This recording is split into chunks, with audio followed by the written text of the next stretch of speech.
Hey, what's going on, my friends? My name is Jeremy Branch. Some of you may recognize me. I was featured on early episodes of My Friend Watches. Others of you, this may be the first time that you're seeing me, but I wanted to let you know that I was speaking with Holden a couple of days ago, and we were talking about potentially offering movie reviews as additional content for the Jen and Holden Hardman YouTube channel. This isn't instead of anything else. It's just more content for you to enjoy. And so if you do enjoy it, and this is something that you'd like to see more of, let us know by clicking the thumbs up button. That way we'll know. On this video, I'm sharing my thoughts on 2025's I Know What You Did Last Summer. Hi! Thanks for coming!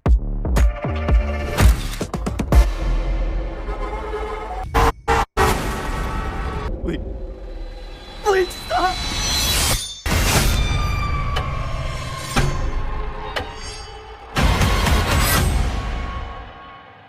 I grew up in the 1990s, like those were my teenage years, and was a massive Scream fan.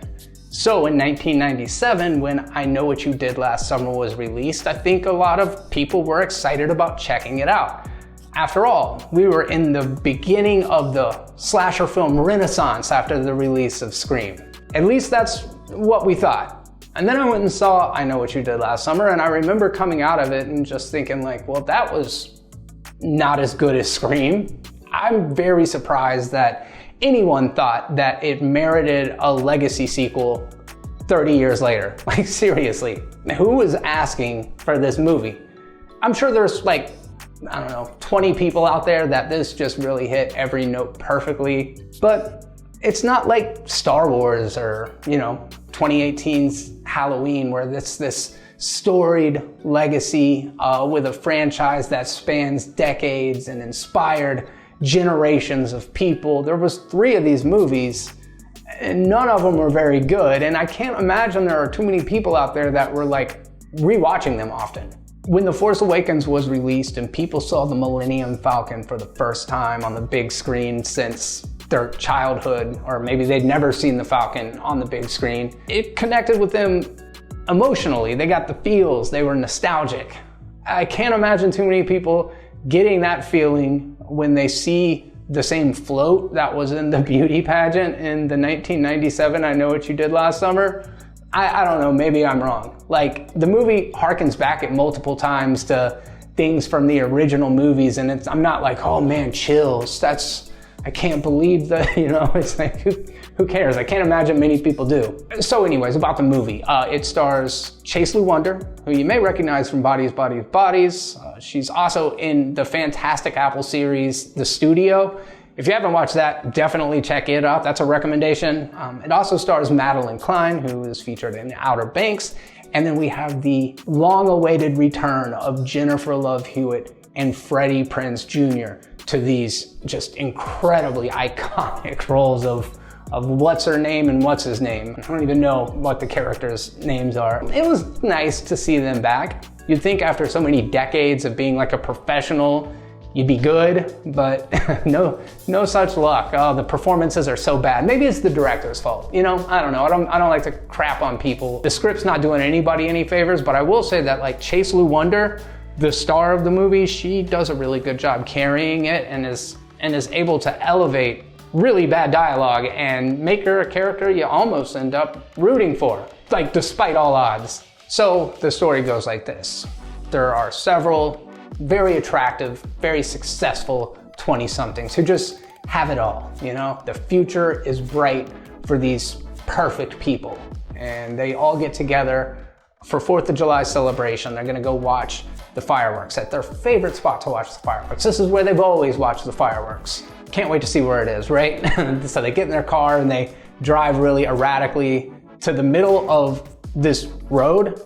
They watch the fireworks show from the middle of the road, and not just like a regular road. That would be dangerous enough. This is like one of those really winding cliffside roads that just like ends down in the Atlantic Ocean. So that's where they're watching it, and they're just standing right in the middle.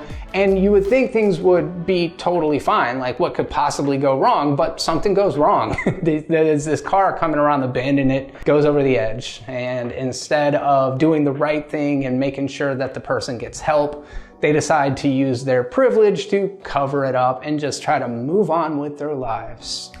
And it doesn't go well, because a year later, they're all brought back together again for a wedding. The first time was a wedding also, but no spoilers, but they all come together for a wedding, and a mysterious letter shows up in that all too familiar handwriting that everybody knows so well, because we're all such big I Know What You Did Last Summer fans, right? And it says, I know what you did last summer. It's the title of the movie. So they're like, oh my God, is this like a sick joke? Is it a prank? Are they talking about something else, or was there someone else there? Did the guy even die? Did he survive? What's going on? We got to get to the bottom of this. And as they're trying to figure it out, people start dying. And all of a sudden, we realize that the hook-carrying fisherman from the original series is back all these years later for bloody retribution. And how are we going to figure this out? Well, in true legacy sequel fashion, we've got to go back to the beginning. We got to go find the surviving cast members from the beginning and get them to help us uncover the mystery. Great, you know, yeah, I've seen all of this before. I don't remember what the name of this town that they're in is, but it is the same town. And think of it like Amity from Jaws. This movie's a lot more like Jaws than you may expect it to be, in that I guess they rely like heavily on tourism dollars, or they don't want to upset the locals, so they're constantly trying to like gaslight the cast and be like, no, there was no murder from a hook-carrying fisherman. This is totally in your mind. And they're like, no, we saw it, we were there. And they're like, yeah, whatever, and just try to keep the whole thing under wraps. Also, similar to other legacy sequels, we have a podcasting angle, because you got to bring back the original cast, you got to have a new cast, and then you got to implement like some more current technology into it. So they just rip off Halloween 2018 and they bring in a podcaster that does true crime, that's trying to, you know, figure out what's going on as well. And similar to the franchise that it is so indebted to, it tries to do the horror/comedy thing, and unlike the Scream franchise, it doesn't do either of them particularly well. The jokes might elicit a chuckle. There were a couple times that I just, but that was about it. The times that I like full-hearted laughed, I don't think they were supposed to be jokes. So there is a little bit of like watching it and enjoying it ironically. Look, I'm being honest with you, I had fun with it. It was more sensational and stupid than I expected it to be, and that actually entertained me.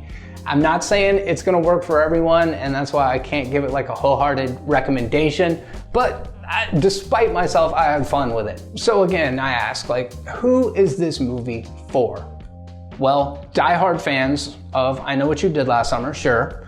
And maybe if you're a younger audience member that is kind of on the fence about horror and you don't like the really heavy stuff, but you kind of want to get the cheap thrills of a slasher movie, this may work for you, though I do think there are movies that do that way better, so I don't even know I would recommend it on that level. And then maybe there's those of you that just like a good laugh at the absurdity of what's happening on screen, and maybe you'll get some enjoyment out of this movie. Personally, on a scale of 1 to 5, I'm giving I Know What You Did Last Summer a very generous 2 out of 5. But those are just my thoughts. Have you seen I Know What You Did Last Summer? If so, let me know down in the comments section. I really want to hear what you think about it. If you enjoyed this video, make sure to click the thumbs up button. That way we know that we should continue to do these. I'm Jeremy. I appreciate you checking it out. And now back to your regularly scheduled Jen and Holden Hardman content.